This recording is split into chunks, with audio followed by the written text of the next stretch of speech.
June started off as a month of tiny reads. A short memoir, a small reflective novel, and a short story. However, there's one extra surprise read in here that was not so small. I somehow reached the end of my quarter two TBR, though there's one replacement, but we'll get to that. I think summer just makes me read more books, or read more often, I suppose. Do you have a season where you read more? I always associate this with winter when you're kind of like cooped up inside, but I think it's actually the nice weather and getting to sit outside that makes me read more. Hi, hello, welcome in. I'm Jerica, and I'm an editor, writer, and all around content creator, and this is my June reading recap. I've got nothing else to say, so let's just jump into what I read this month. So the first thing is this memoir, Enter Whining by Fran Drescher. This was very much an impulse buy when I first got it. I grew up watching The Nanny. I loved The Nanny so much. And it was one of those, it was the time where I went to the bookstore and they were doing that like bag of books for a flat rate. And I was really just like looking around to try to fill the rest of my bag and saw this and I was like, I don't know if I'll like it, but let's try it. And it was definitely an interesting read. Very much in Fran's voice, very much like listening to her read it to me in my head. There's definitely like a lot of humor in the book. Like most of it is a funny memoir, but she does touch on some of the darker things that have happened to her, some of the darker things that kind of uh went into building her career. Not all of them really have to do with her career, but of course everything that happens in her life affects her career. Um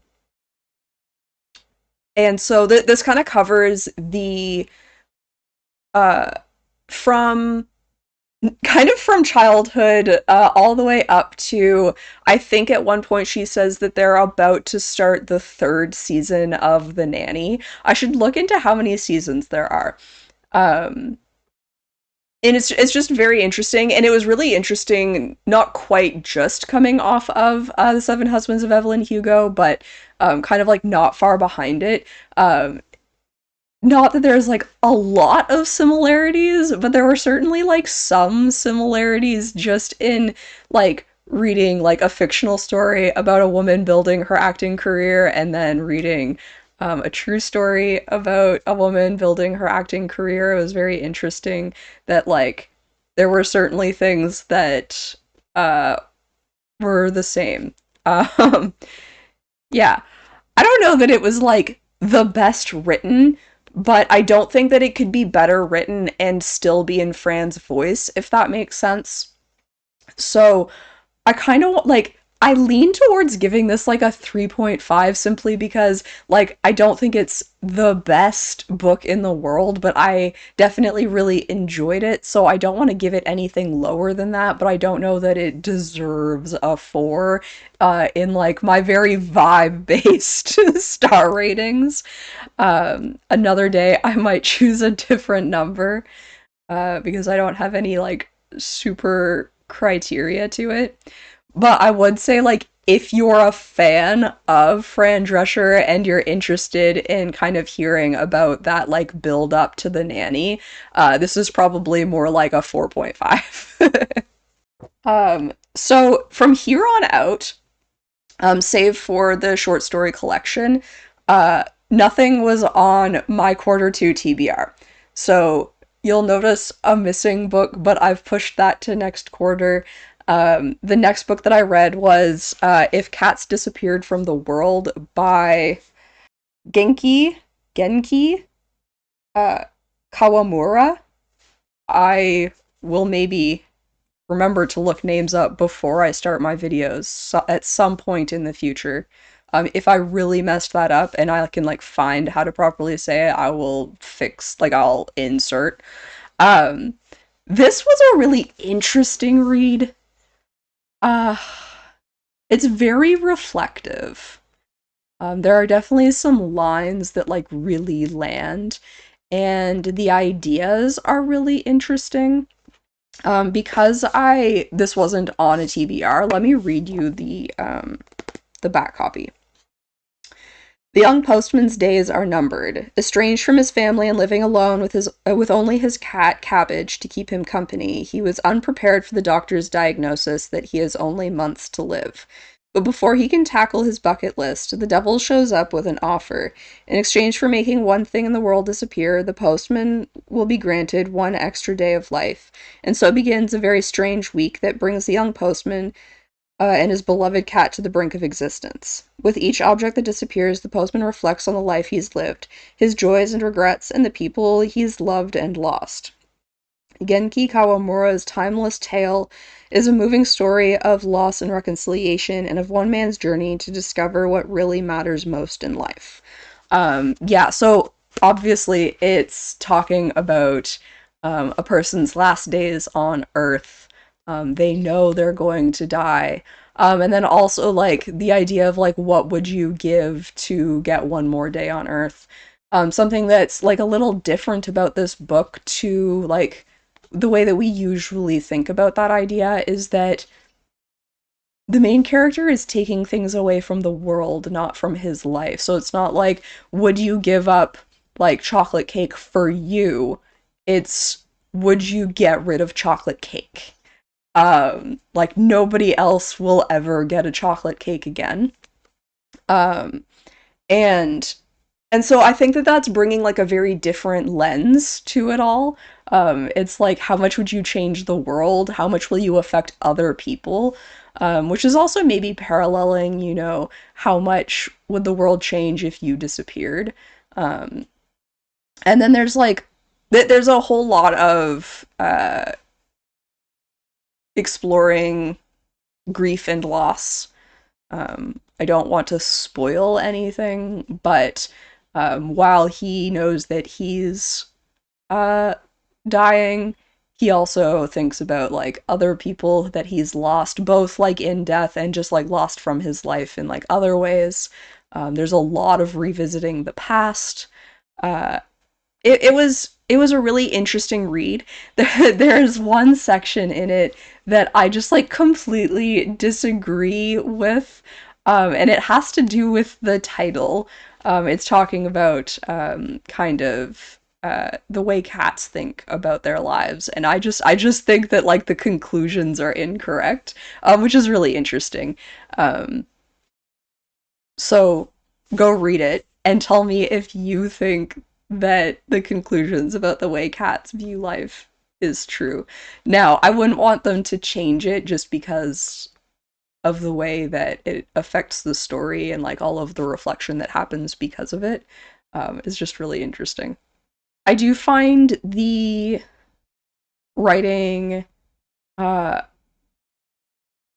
kind of like dips between like very simple and then like very there's a word that I'm looking for. I don't want to say like poetic, like meaningful in a literary way. There's a word and it's a word that people use a lot and I just like can't think of it.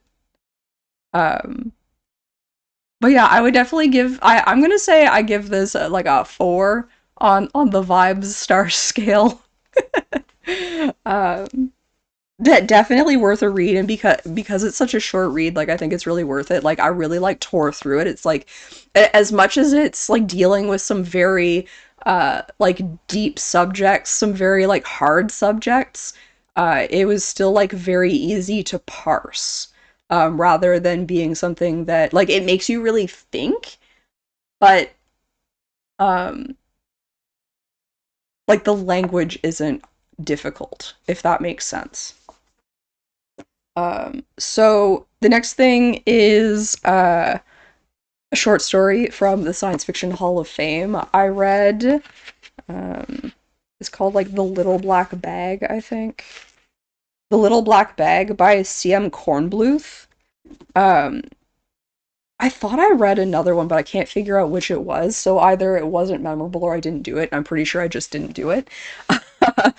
And I read this short story like mid-June, and we'll get into the next book. Why I'm bringing that up. But I had kind of like finished my TBR for the most part, and I was like, oh, like I'll just read short stories for the rest of the month. And then I really just didn't want to do that. And so I did start another book. Anyways, let's talk about the story though. This story was super interesting. The general gist, the what if you will, is kind of twofold, and one of them I feel like is maybe a little too much of a spoiler, but the little black bag is an instrument. It is a bag that is filled with instruments. It's a medical bag. Um, and basically, it's talking about having gotten to the point where um, like the instruments kind of like do everything for you. You just have to like understand the symptoms, and then kind of like figure out like which instrument is the right one to use. Like for instance, like they have like scalpels that will only cut through um like the top layer of skin or something like that. Like it's all like very specific, and it all keeps like the patient very safe. That's the main concept of the story. And I can't tell you the rest because there is kind of like a second concept that happens. Um, I will say that like I thought in general this concept was really interesting, and then it kind of touches on like the like usefulness versus like gaining money. So like kind of like touching on capitalism a little bit.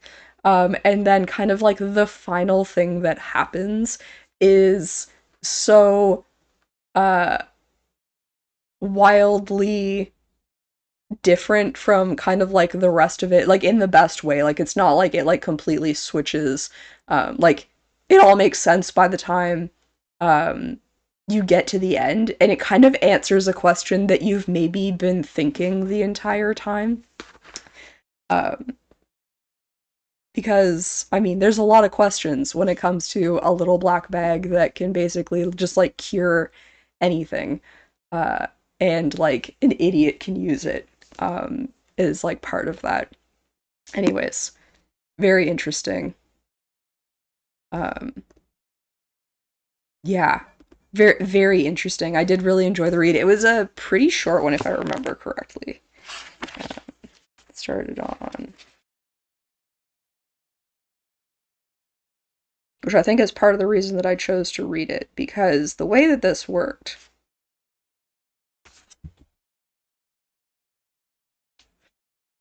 Oh, this isn't.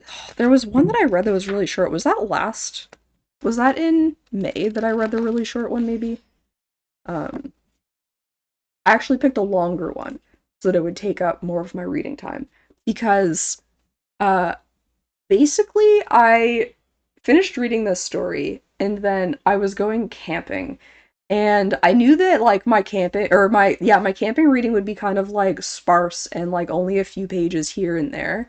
And for some reason, I felt like it would be better to read a few pages of a novel than it would be to read like only half of a short story or like a couple pages of a short story, just because like you're cutting it in half instead of like cutting it into like little teeny tiny pieces. I don't know why. Thinking about it now, I kind of feel like opposite of that. Anyways, it worked out in the end. But I also didn't expect to finish the book that I started, so I chose something from my quarter 3 TBR. So I then finished it yesterday, which is June 29th. So, whoopsie daisies, but such a good read. Mexican Gothic by Silvia Moreno Garcia. If you've been watching videos, I've talked about this in a couple of videos already, um, but not about like the reading, just about the book because it's on my next quarter TBR starting tomorrow. Um, or starting today. No, starting a few days ago, your time. Assuming you watch this when it comes out. Anyways, it doesn't really matter. Um, and then also in my Canadian reads, because Sylvia Marino Garcia is Canadian, um, also Mexican. Okay, so wow, was this ever a good book? It does such a good job of ramping up and ramping up and ramping up. It keeps you enough in the dark that you don't really know what's going on, but there are definitely nods to what's going on. Uh, it's uh, it's like fairy tale-esque almost, but in a very dark way, obviously. Um, there were points where like I thought I knew how they were going to get out of this situation and I was wrong, but it doesn't matter because it turned out well in the end. Like the ending was like still totally plausible and I just kind of guessed a little differently. Um there's like one part that I wish would have been a little more fleshed out, but at the same time I understand why it's not. And it's just hmm, I'm trying to decide. I feel like I can't really say any specifics. Um, okay, tiny spoiler. I wish I understood what was actually in the tincture and how it was working and whether or not Marta knew how it worked. And then there is the other thing that I know that it makes sense to not flesh out anymore, but I would love to just understand a bit more about um, the original people using the fungus, and then kind of like how the fungus moved over to being under kind of like Doyle's control. Like what happened to the community that was using it beforehand. I think they maybe like mention it. I think I can make some pretty good guesses. Um, yeah, yeah. Um, I'll shove this back in the other spoilers. I love mushrooms, and I think that there's like a really interesting thing to maybe explore here, um, because they bring up the idea uh, of like cordyceps. I think without saying cordyceps, and maybe it wasn't actually cordyceps, but they talk about the fungus that takes over the cicada and how while it's being eaten from the inside, it's still making mating calls, and obviously that's the mycelium controlling the cicada to call more cicadas so that it has some like a new cicada to jump into kind of thing. Um, and then of course like lots of people are aware of The Last of Us and the cordyceps moving into humans. And so I think there's just like an interesting thing going on there where like there's a new uh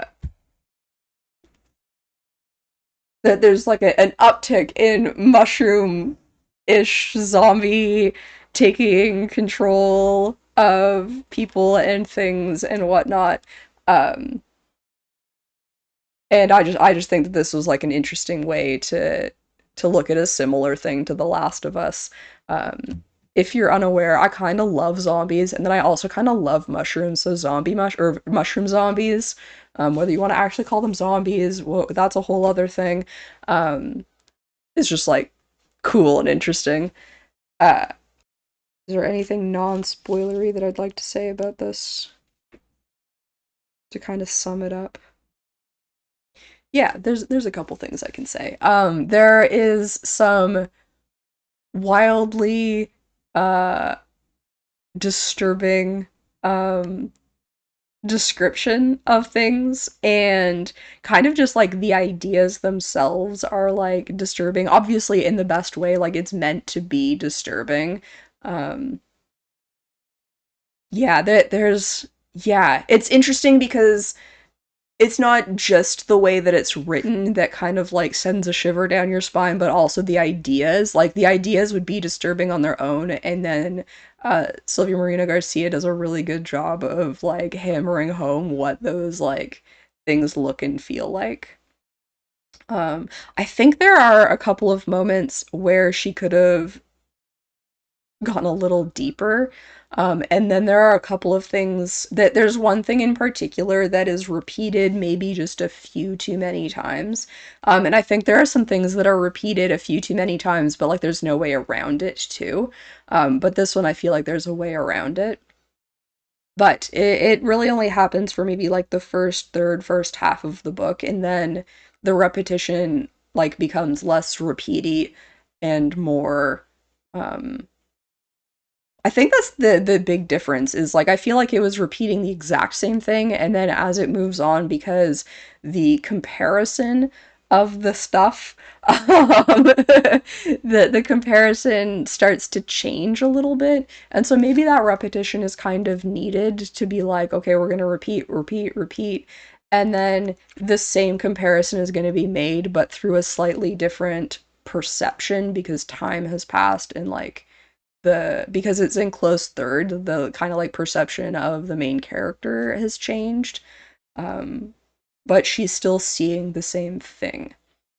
If you know what I'm talking about, you'll know what I'm talking about. um, oh man, I there's an aspect to it that is something that I absolutely love, like, and I just can't talk about it without spoiling.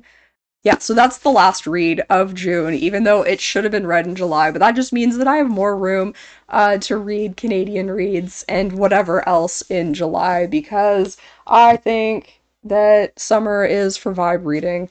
Um, and so my TBR is both like pretty eclectic and also totally open to me changing my mind. It always is, but I will be even less strict this time around, beyond making sure that in July I'm reading my Canadian authors first, kind of thing.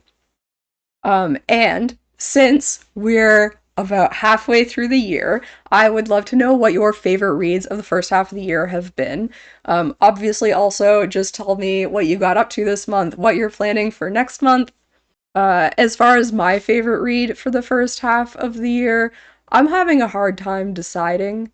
Uh, Before I'd finished this month, I had decided on a top three, but now I feel like I have to put Mexican Gothic in the top three. And so that Instagram post is gonna lie because it's already scheduled. Anyways, thank you so much for watching. I hope you had fun. I had a blast. Catch you next time. Bye. Oh, I need to turn the recording off, buddy. You're very cute. Yes, you're very cute. You're very cute. Yes, you're very cute. Okay, that's going back in spoilers editing, Jerica. Just spoop.